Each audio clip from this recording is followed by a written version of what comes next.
Rend, slaughter, devour your enemies. There is no other way to survive. You cannot escape your hunger. Warriors of Purgatory. Hey everyone, Just History Guy here, and as you can see I just played one of the most epic opening lines to a JRPG I've ever heard. The opening comes from one of my favorite PS2 games and my favorite non-Persona SMT spin-off, the underrated cult classic Shin Megami Tensei Digital Devil Saga.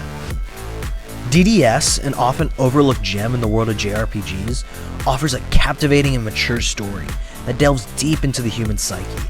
This two-part Atlas classic is a world teeming with moral ambiguity, and it is excellent. Let's start off with the story, characters, and world building.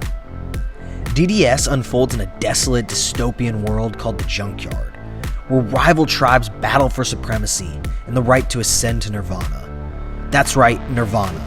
This game has a lot of inspiration and lore from Hinduism and mythologies, with the concept of karma being a big focal point. You are Surf, one of the 6 tribe leaders in the Junkyard, and the leader of the Embryon. You and your inner circle become embroiled in a mysterious transformation that turns you and every single person in the Junkyard into demons.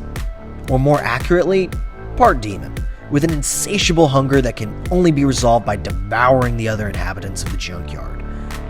With this, the race to wipe out or conquer the other tribes and ascend to Nirvana is pushed to 11. Let me just tell you how interesting of a premise that is, and totally unique for the time.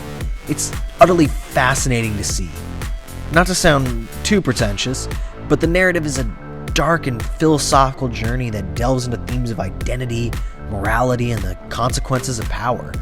As the story progresses, it masterfully presents moral dilemmas, forcing players to make choices that impact the outcome. Okay, I think that was good with just the right amount of pretentiousness. And then the world building.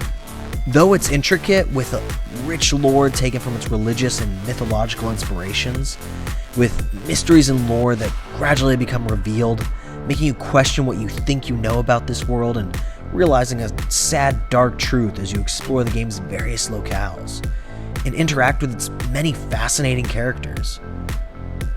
Speaking of those characters, wow, this cast is good, with actually some of the best PS2 voice acting I've heard. We are taking Sarah to Nirvana, so get your snobby bitch ass out of the way! Most of the time. A song. But these characters are the definition of dynamic characters, with dynamic characters being ones that go through dramatic changes throughout the story. But man, it's noticeable. For story purposes, the cast all start off as unfeeling and unemotional, but slowly start to gain those emotions and personalities in dramatic, heart-wrenching ways. Characters actually take on different accents as time progresses, and a certain one I forgot he didn't even have in the beginning. Those of you who have played know who I'm talking about. Now, gameplay and combat. The combat system in Digital Devil Saga is an absolute highlight. Battles are turn-based using the excellent press turn system, which revolves around exploiting elemental and physical weaknesses to gain extra turns, with the flip side being that enemies can do the same thing back to you. So if you're not careful, a random mob encounter can end pretty quickly. The press turn system adds a great layer of strategy and depth to encounters, as you must carefully plan your party's skills and elemental affinities. The combat rewards clever tactics and punishes mistakes. One thing that sets this SMT game apart, though, is that you have a standard party, with the first game having 5 party members to choose from, with 3 being in the active party, with you being able to fight in human or demon form. Or in the second game, a halfway stage that just looks plain cool. Character progression is equally engrossing, as characters can learn and combine different skills and abilities. You start off on a path, but you can immediately change what skill path you want, and it's a ton of fun to combine and unlock the paths that you want for your character. I'd recommend making Surf a magic dealer though, just my opinion. Next, we have visuals and audio. While the game's graphics may be old, they look and hold up extremely well. That is all thanks to the wonderful and distinct character designs by Kazuma Kaneko, and the detailed demon designs look great. The world of the junkyard is atmospheric and filled with eerie, otherworldly landscapes. The symbolism and the character designs and environments work perfectly with the game's themes. If you know the lore behind many of the demons, it makes perfect sense why a character would transform into them, which is just an excellent aspect to add.